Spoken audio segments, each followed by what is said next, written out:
है आप सभी का एनसीईआरटी क्लासरूम्स में। क्लास हम लोगों का लास्ट टाइम जो टॉपिक शुरू हुआ था वो पावर शेयरिंग का हुआ था। मतलब चैप्टर हमारा पावर शेयरिंग है जिसमें टॉपिक भी पावर शेयरिंग है। तो यहाँ हम लोगों ने लास्ट डे ये पूरी स्टोरी को पढ़ लिया है। यहाँ से इस स्टोरी को लेकर यहाँ तक हम लोग कर चुके हैं। और अभी पहले मैं आपको आज इस मैप के बारे में बता देती हूँ। ये बेल्जियम का मैप है जिसमें कम्युनिटी वाइज डिवीज़न शो किया गया है। इसको आपको केस स्टडी पर्पज़ से आपको रीड करना है। आपको एक चीज़ का ध्यान रखना है कि चैप्टर में आने वाली किसी भी चीज़ को आपको स्किप नहीं करना है, किसी भी चीज़ को। ये सारी चीज़ इंपॉर्टेंट हैं आपके एमसीक्यू पर्पज़ से। सो यहाँ पर आप जो मैप देख रहे हैं, इस मैप में जो डिवीज़न शो किया गया है, इस डिवीज़न के आधार पर यहाँ पर आपको कलर्स भी दिए गए हैं। आप कलर्स के हिसाब से आइडेंटिफाई कर सकते हैं कि जो रेड कलर वाला एरिया है वो कौन सा एरिया है, जो येलो वाला एरिया है वो कौन सा एरिया। यहाँ पे डच स्पीकिंग है, यहाँ पे फ्रेंच स्पीकिंग है, ये ब्रुसेल है जो कैपिटल रीजन है, और ये वाला जो एरिया है वो जर्मन स्पीकिंग रीजन है। ठीक है। इसके अलावा साइड में आपको जो ग्लॉसरी दिख रही है, उस ग्लॉसरी में आपको एक डेफिनेशन दिख रही होगी एथनिक की डेफिनेशन के मैंने बोला कि कुछ भी चीज़ को हम स्किप नहीं करेंगे। यहाँ पर एवरीथिंग इज़ इम्पॉर्टेंट। सो यहाँ पर जो एथनिक है उसका मीनिंग लिखा हुआ है कि एथनिक मतलब होता है एक social division based on the share culture. यानी कि जब लोग अपने आप को कुछ कॉमन चीज़ों के आधार पर या कुछ सिमिलैरिटी के आधार पर एक ग्रुप अपने आप को दूसरे ग्रुप से डिफरेंट मानने लग जाए, यानी कि अपना एक सिमिलैरिटी के आधार पे कुछ अगर पूरी पॉपुलेशन अपना अलग अलग ग्रुप बना ले तो उसको हम कहते हैं एथनिक। ठीक है। तो ये हो गया था हमारा। इसके अलावा तमिल्स वाला पूरा ये कंप्लीट हो चुका है। ये परसेंटेज को आपको ध्यान में रख के करना है। इंडियन तमिल किसको कहते हैं, श्रीलंकन तमिल किसको कहते हैं, कितने परसेंटेज में कौन सी पॉपुलेशन कहाँ पे आपकी रह रही थी।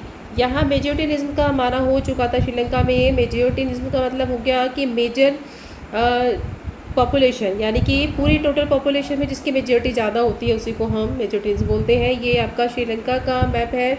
इसको भी एमसीक्यू पर्पस से आपको पढ़ना है, इट इज़ इम्पॉर्टेंट। तो यहाँ पर भी आपको कलर के हिसाब से चीज़ें दिख रही हैं। कलर के हिसाब से यहाँ पे शो किया गया है कि जो येलो कलर वाला एरिया है ये आपका सिहाना एरिया है, और यहाँ जो रेड वाला एरिया है ऑरेंज वाला ये आपका श्रीलंकन तमिल्स है। तो हर चीज़ को अच्छे से आइडेंटिफाई करके आपको इसको पढ़ना है। मेजोरिटिनिज्म की डेफिनेशन यहाँ पे दी हुई है जिसमें मेजर कम्युनिटी जो है कंट्री में रूल करने की इच्छा रखती है, दूसरों के ऊपर जो है वो डोमिनेंस बनाना चाहती है। इसको मेजोरिटिनिज्म बोलते हैं क्योंकि उनका मानना है कि हम संख्या में ज़्यादा हैं। ठीक है। तो रिज़ल्ट आपने देखा, श्रीलंका का रिज़ल्ट आपने देखा कि कैसे कैसे वहाँ पे क्या सिविल वार हुआ, कितने सारे लोग मरे, कॉन्फ्लिक्ट हुआ। फिर आज हमारा जो टॉपिक है वो है हमारा बेल्जियम को लेकर। बेल्जियम ने अपने यहाँ पर कैसे कैसे अकोमोडेशन किया, कैसे अपने अरेंजमेंट को मैनेज किया, उसने कैसे अपनी प्रॉब्लम को सॉल्व किया नहीं किया वो हम देख के बताएंगे अभी आपको। सो बेल्जियम के जो लीडर्स हैं उन्होंने अलग ही रास्ता अपनाया है अपनी समस्या को हल करने का। उन्होंने रीजनल डिफरेंसेस और कल्चर डाइवर्सिटी को रिस्पेक्ट किया। उन्होंने 1970 से 1993 तक अपने कॉन्स्टिट्यूशन को 4 टाइम्स आता है ये एमसीक्यू में, 4 टाइम्स जो है उन्होंने अमेंड किया, चेंज किया। मतलब उन्होंने तब तक कोशिशें की जब तक उनका अरेंजमेंट बहुत अच्छे से ना हो जाए। ठीक है। तो इस अरेंजमेंट के तहत वो यहाँ पर एनेबल हो पाए कि उनकी पॉपुलेशन सेम कंट्री में रह सके। तो ये सारा अरेंजमेंट उनका इसी पर्पज़ से था कि वो सेम कंट्री में पूरी पॉपुलेशन को एक साथ रखना चाहते हैं। जो अरेंजमेंट है उसने मतलब कंट्री के अंदर जो डिफरेंसेस थे उसको जिस तरीके से हैंडल किया वो दूसरे कंट्री के मुकाबले देखा जाए तो बहुत इनोवेटिव है, बहुत डिफरेंट तरीका है। तो यहाँ कुछ उसके एलिमेंट्स दिए हुए हैं उस बेल्जियम मॉडल के, तो उसको ज़रा हम अच्छे से पढ़ लेते हैं।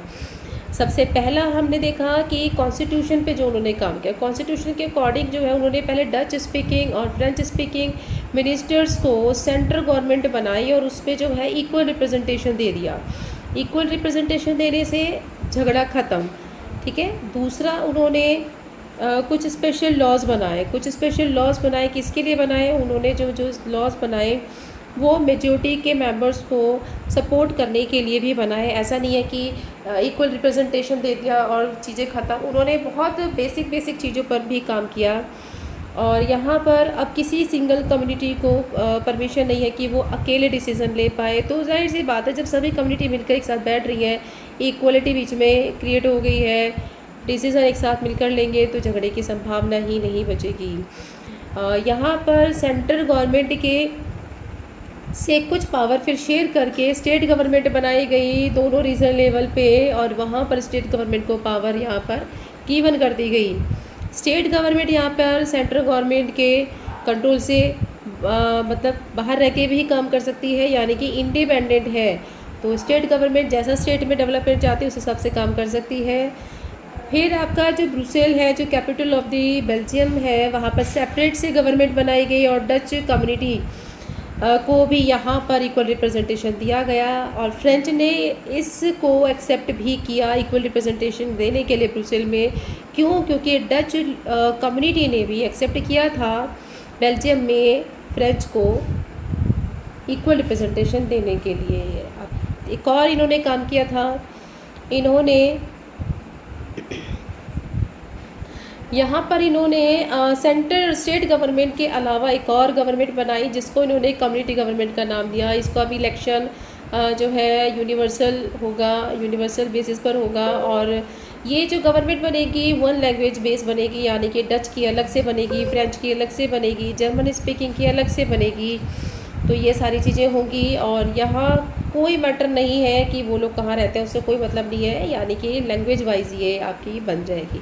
ये इसलिए बनाई गई है ताकि अपनी कल्चर, एजुकेशन और लैंग्वेज से रिलेटेड इशू पर वो लोग काम कर सकें, डेवलपमेंट कर सकें। तो आपने देखा बेल्जियम का जो मॉडल है हालांकि बहुत कॉम्प्लिकेट है और इसकी कॉम्प्लिकेशंस लोगों को भी लगी हैं, लेकिन जो है फिर भी ये अरेंजमेंट बहुत लंबे टाइम आगे चल के बहुत अच्छा साबित हुआ और इसने हेल्प की कि यहाँ पर सिविक स्ट्राइक नहीं हुई, जैसा कि आपने श्रीलंका में देखा था। दोनों कम्युनिटी ने जो है अच्छे से काम किया।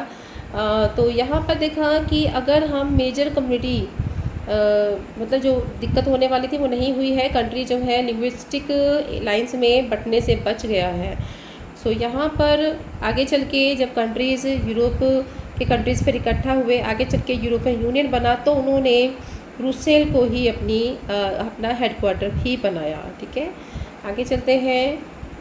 अब दोनों स्टोरीज से हमने क्या सीखा, श्रीलंका और बेल्जियम की स्टोरी से हमने क्या सीखा? दोनों डेमोक्रेसीज़ हैं, फिर भी दोनों का डील करने का तरीका, पावर शेयरिंग का बिल्कुल डिफरेंट है। बेल्जियम ने जो लीडर्स हैं उन्होंने रियलाइज़ किया कि कंट्री की जो यूनिटी है वो तभी पॉसिबल होगी जब हम उनकी फीलिंग्स की, इंटरेस्ट की, डिफरेंट कम्युनिटीज़ की रिस्पेक्ट करेंगे। तो वो समझ गए इस बात को कि इनकी हमें रिस्पेक्ट करनी होगी। और जबकि जो रियलाइजेशन है उसका रिज़ल्ट यही हुआ कि म्यूचुअल एक्सेप्टेबल किया गया अरेंजमेंट को, पावर शेयरिंग की गई। बट श्रीलंका ने ऐसा नहीं किया, कंट्रास्ट यानी बिल्कुल जस्ट उल्टा उन्होंने किया। और इससे ये पता चलता है कि क्योंकि श्रीलंका में जो मेजर कम्युनिटी है वो चाहती थी कि वो डोमिनेट कर पाए अदर लोगों के ऊपर, पावर शेयर करने से उसने मना कर दिया। इससे क्या हुआ है, कंट्री की जो यूनिटी है वो खतरे में पड़ गई। तो आगे चलते हैं, इसको भी हम करेंगे। ठीक है, आगे चलते हैं। पावर शेयरिंग कि अब इस स्टोरी से पता चल जाता है कि पावर शेयरिंग की नीड हमें क्यों है। सो दोनों सेट को हमने पढ़ा। यहाँ पर जो फेवर है वो फेवर गया पावर शेयरिंग के उसमें। ठीक है, तो पहला तो यहाँ पर रीज़न देखने को मिला कि पावर शेयरिंग बहुत गुड है, क्योंकि इससे हेल्प मिलती है कि जो कन्फ्लिक्ट होने की जो पॉसिबिलिटीज़ हैं वो कम हो जाती हैं। सोशल ग्रुप्स के बीच में झगड़ा नहीं होता है, जैसे कि आपने बेल्जियम में देखा। इक्वल सबको मान के चलेंगे, पावर बांट के चलेंगे, तो जो कन्फ्लिक्ट्स है वो नहीं होगा। जो social conflict often lead to violence, क्योंकि अगर सोशल कॉन्फ्लिक्ट होता है तो इससे वायलेंस फैलेगा, पॉलिटिकल इंस्टेबिलिटी आएगी। पर जो पावर शेयरिंग है वो गुड है, उसी से मिल बांट के काम करेंगे, स्टेबिलिटी आएगी पॉलिटिकल ऑर्डर में। तो एक और चीज़ है कि देखो, अगर हम मेजर कम्युनिटी का को देखें कि अगर उसको हम इम्पोज करते हैं, अगर दूसरे के ऊपर उसको इम्पोज करते हैं मेजॉरिटी कम्युनिटी को, तो ये बहुत अट्रैक्टिव ऑप्शन थोड़े टाइम के लिए तो लगता है, बट लॉन्ग टर्म में या लॉन्ग रन में इसको जो है देश की यूनिटी को नुकसान ही होता है, जिससे मेजोरिटीनिज्म जैसे श्रीलंका का जो चल रहा था सिस्टम, उससे नुकसान ही होता है, मजबूत नहीं होता है। ठीक है, अब आगे देखते हैं। सो यहाँ पर जो ट्राइनी है of majority is not just oppressive for minority is often affective majority as verily as well. तो ये जो मेजोरिटी वाला जो सिस्टम है ये केवल ऑपरेसिव या माइनॉरिटी को ही प्रॉब्लम नहीं करता है, बल्कि खुद को भी आगे चल के इसको प्रॉब्लम होती है। सेकंड, पावर शेयरिंग क्यों ज़रूरी है, हमने देखा कि इसका बहुत डीपर रीज़न है कि जो पावर शेयरिंग है बहुत गुड है, डेमोक्रेसीज़ के हिसाब से तो गुड है। देखो डेमोक्रेसी का मतलब क्या है, डेमोक्रेसी का मतलब है पावर को बांट के ही काम करना, फेडरल सिस्टम को फॉलो करना। ठीक है, तो power sharing is very spirit of the democracy. तो डेमोक्रेसी की स्पिरिट मानी जाती है जब पावर शेयरिंग, अगर पावर शेयर नहीं कर रहे हैं तो आप डेमोक्रेसी को फॉलो नहीं कर रहे हैं फिर। ठीक है, तो यहाँ पर क्योंकि जो डेमोक्रेटिक रूल्स है उसमें शेयरिंग तो है ही है। ठीक है, इन्वॉल्व है उसमें sharing with those affected by it's exercise and, यानी कि जो उनके एक्सरसाइज से अफेक्ट होगा या जो इफ़ेक्ट डालेगा वो सभी लोग जो है इससे मतलब पावर शेयरिंग के दायरे में वो आते हैं। पावर शेयरिंग आपको करनी पड़ेगी, मतलब people have right to be consult, क्योंकि डेमोक्रेसी का मतलब ये है कि आपको यहाँ पर लोगों से कंसल्ट करना होगा, लोगों के पास राइट है कि आप क्या कर रहे हैं, गवर्न कैसे किया जा रहा है कंट्री को, वो जानना उनका राइट है। सो यहाँ पर जो लेजिटिमेट गवर्नमेंट होती है वंस वेयर सिटीज़न, वो मानी जाती है जहाँ पर सिटीज़न का जो पार्टिसिपेशन है वो सिस्टम के हिसाब से हो रहा हो। सो एक और चीज़ यहाँ पे देखते हैं रीज़न की, वो प्रूडेंशियल और मॉरल रीज़न है। तो यहाँ प्रूडेंशियल रीज़न में stress that the power sharing is will bring out the better outcome. कहते हैं कि ये आपको जो मैं बता रही हूँ ये अलग अलग तरीके से पूछा जाता है। जैसे कि प्रूडेंशियल रीज़न आपसे पूछ लिया जाएगा, मॉरल रीज़न आपसे पूछ लिया जाएगा, पावर शेयरिंग का मॉरल रीज़न क्या है। सो आपको ये पता होना चाहिए अलग अलग तरीके से कि देखो प्रूडेंशियल रीज़न तो यही है कि power sharing will bring out the better outcome, कि इससे आपको आपके डेमोक्रेसी में आपका जो आउटकम आएगा वो बहुत अच्छा आएगा, क्योंकि यही है तरीका, यही है कि पावर शेयर के काम करना है आपको, पावर शेयर करके ही। अब आगे देखते हैं यहाँ पर जो मॉरल रीज़न है। मॉरल रीज़न तो यही कहता है कि जो पावर शेयरिंग है वो बहुत वैल्यूएबल है, मिल बांट के काम करें तो बहुत अच्छा है। ठीक है, आगे चलते हैं। अब हम लोग पावर शेयरिंग की फॉर्म्स बताई गई हैं कि पावर को बांटा कैसे जाता है। अब हम लोगों ने पावर शेयर को बांटकर पावर शेयरिंग का मतलब समझ लिया है। दो स्टोरीज़ के बारे में हमने पढ़ा कि पावर शेयर करेंगे तो क्या होगा, नहीं करेंगे तो क्या होगा। अब इसकी फॉर्म्स को भी एक बार देख लेते हैं हम यहाँ पर। तो यहाँ पर देखते हैं the idea of power sharing has the opposition to notion of undivided political power. Power sharing का मतलब है बिल्कुल जस्ट अनडिवाइडेड पावर के अपोजिट, बिल्कुल मतलब जहाँ पावर अनडिवाइड होती है वहाँ उसका उल्टा क्या होता है, पावर शेयर होती है। तो यहाँ for a long time it was believe that all power of the government must reside in one person या group of person locate the one place. तो बहुत लंबे टाइम तक तो यही माना गया कि जो पावर है सरकार की वो वन पर्सन के या वन ग्रुप के ही हाथों में होनी चाहिए। अगर पावर बांट दी गई, it was felt that if power is decide to disperse sorry, तो यहाँ पर उनको ऐसा लगता था कि अगर पावर को हमने बांट दिया तो it would not be possible to take quick decision. तो इससे डिसीजन लेने में प्रॉब्लम होगी, उसको किसी भी डिसीजन को इन्फोर्स करने में प्रॉब्लम होगी। But these notion have change with the images of the democracy. लेकिन धीरे धीरे चल के ये चीज़ें बदली, लीडर्स ने समझा इस चीज़ की वैल्यू को। One basic principle of democracy is that people are source of all political power. इसके पीछे एक रीज़न है कि जो डेमोक्रेसी है वो डेमोक्रेसी का एक मेन प्रिंसिपल ये होता है कि लोग ही डेमोक्रेसी की ताकत होते हैं। ठीक है, तो डेमोक्रेसी में क्या है, डेमोक्रेसी में जो लोग हैं वो खुद रूल करते हैं अपने इंस्टीट्यूशन और अपने सेल्फ गवर्नमेंट के थ्रू। सो गुड डेमोक्रेसी की जो गवर्नमेंट होती है due respect to given diverse group, तो उसकी जिम्मेदारी यही होती है कि वो अपनी डाइवर्स ग्रुप की रिस्पेक्ट करती है, उनके व्यूज़ को समझती है। ठीक है, तो यहाँ पर एवरीवन हैज़ टू वॉइस, हर एक व्यक्ति की अपनी एक आवाज़ होती है, उसको public in the shaping of public policies. तो पब्लिक पॉलिसीज़ में उन्हीं की आवाज़ को हम लोग जो है शो करते हैं। लोगों की, जनता की जब आवाज़ें उठती हैं तो उन्हीं को तो हम अपनी पॉलिसी में आगे चलाते हैं। तो there therefore it follow that in the democracy, so इसीलिए इसको जो है डेमोक्रेसी में फॉलो किया गया पावर शेयरिंग को। जो पॉलिटिकल पावर है उसको जो है माना गया कि उसको डिस्ट्रीब्यूट कर देना चाहिए सिटीजन्स के बीच में जितना पॉसिबल हो पाए, ठीक है। तो मॉडर्न डेमोक्रेसी में पावर शेयरिंग का जो अरेंजमेंट है वो कई फॉर्म्स में है, जैसे कि आप देख सकते हैं। पहली जो फॉर्म है हमारी वो है हमारी डिफरेंट ऑर्गन्स के बीच में। ऑर्गन्स का मतलब है कि जिनसे सरकार बनी है, सरकार के अंग कहलाते हैं ये। सो यहाँ पर सच एज द जैसे लेजिस्लेचर है, एग्जीक्यूटिव है, जुडिशियरी है, इसको हॉरिजॉन्टल डिस्ट्रीब्यूशन ऑफ पावर कहते हैं। मान लीजिए ये वाला जो डिस्ट्रीब्यूशन है ये इस तरीके से है कि आप बिल्कुल बराबर में बैठे हैं, ना आप किसी से कम है ना आप किसी से ज़्यादा है, बिल्कुल बराबर में बैठे हैं। यानी कि आप तीनों से मिलकर ही ये गवर्नमेंट बनी है, तो आपको तीनों को यहाँ इक्वल माना गया है। चेक बैलेंस की स्थिति है, ये इनसे और ये इनसे और ये इनसे एक दूसरे से कनेक्ट है। सो यहाँ ये हॉरिजॉन्टल डिस्ट्रीब्यूशन है पावर शेयरिंग का, बिकॉज यहाँ पर डिफरेंट ऑर्गन्स के बीच में जो है पावर को शेयर किया गया है सेम लेवल पे, ताकि डिफरेंट पावर्स को डिफरेंट तरीके से बांटकर अच्छे तरीके से गवर्न किया जा सके। अब सच सेपरेशन एंड श्योर, इससे क्या हुआ है कि of the organ can exercise unlimited power, कि कोई भी जो बैठे हैं, जो तीन बैठे हैं, चेक बैलेंस बना रहेगा, कोई भी अनलिमिटेड पावर को यूज़ नहीं कर पाएगा। सो रिजल्ट क्या होगा, इसका रिजल्ट यही होगा, बैलेंस बना रहेगा वेरियस इंस्टीट्यूशंस के बीच में। सो लास्ट टाइम भी डेमोक्रेसी के बारे में पढ़ा होगा, मिनिस्टर जो गवर्नमेंट है आपने ऑफिशियल्स हैं, पावर एक्सरसाइज करते हैं, वो जिम्मेदार होते हैं पार्लियामेंट या फिर स्टेट असेंबलीज़ के।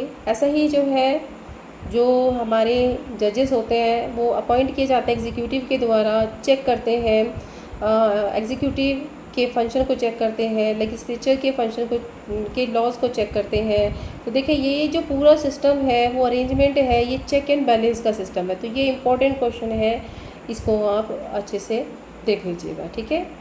तो यहाँ कोई भी क्वेश्चन आपको बीच में लगता है कि बन रहा है या अभी और भी बन सकता है एमसीक्यू में, तो आप उसको मुझे कमेंट करके बता सकते हैं। सो अगला जो है यहाँ पर अगला जो सिस्टम है वो है पावर शेयरिंग का। ये डिफरेंट लेवल्स के आधार पे यहाँ पर पावर कम ज़्यादा हो सकती है। यानी कि एक ऐसी गवर्नमेंट के पीछे पावर को डिवाइड करना जहाँ पर प्रोविंशियल रीजनल लेवल तक आपकी पावर बटेगी। इस तरह की जो जनरल गवर्नमेंट होती है इसमें पहले एक गवर्नमेंट तो ऐसी होती है जो पूरे कंट्री के लिए काम करेगी, ठीक है। सबसे पहले जो पावर आएगी वो आएगी फेडरल गवर्नमेंट के पास में, जो पूरे कंट्री के लिए काम करती है। We refer to its centre या यूनियन गवर्नमेंट, हम उसको बोलते हैं। जो गवर्नमेंट ये होती है, ठीक है, उसके नीचे जो आती है सेकंड नंबर पे जो आती है वो गवर्नमेंट प्रोविंशियल लेवल पे आती है, रीजनल लेवल पे आती है। इसको डिफरेंट नेम से हम लोग डिफरेंट कंट्री में जानते हैं। जैसे कि आप देख सकते हैं भारत में जो प्रोविंशियल गवर्नमेंट है उसको स्टेट गवर्नमेंट भी बोला जाता है। This system is not follow all country, ऐसा सिस्टम हर जगह पर तो फॉलो नहीं होता है। बहुत सारे ऐसे कंट्री है जहाँ पर प्रोविंशियल या स्टेट गवर्नमेंट होती ही नहीं है, लेकिन हमारा जो कंट्री है वो यहाँ पर डिफरेंट लेवल हमें बनाना पड़ता है क्योंकि बहुत बड़ा कंट्री है। Constitution clearly lay down the powers of the different levels, तो यहाँ पर कॉन्स्टिट्यूशन के तहत साफ जो है पावर्स को बताया गया है कि कितने पावर्स को किसको दिया जाना है। So this is what they did in Belgium, तो ये ऐसा ही है जैसे बेल्जियम में किया गया है, but was refused in Sri Lanka, लेकिन श्रीलंका में ऐसा नहीं किया गया है। This is called the federal division of power. The same principle can extend to the level of the government global, ऐसा ही और भी नीचे तक पहुंच जाएगा, ठीक है। तो अभी जो हमने देखा था एक ये वाला डिवीज़न जो हॉरिजॉन्टल देखा है, अब जो डिवीज़न है वो हमारा इस तरीके से चलेगा, पहले सेंट्रल है, फिर आपका स्टेट है, फिर आपका जो है और भी नीचे लोकल लेवल तक पहुंच जाएगा। तो ये पावर ज़्यादा उससे थोड़ा कम करके जो है यहाँ पर कम ज़्यादा हो सकती है, ठीक है। तो ये आपका हो गया है। तो यहाँ पर let's call division of power involving higher से लोअर लेवल तक जाती है, इसको वर्टिकल डिवीज़न ऑफ पावर हम कहते हैं।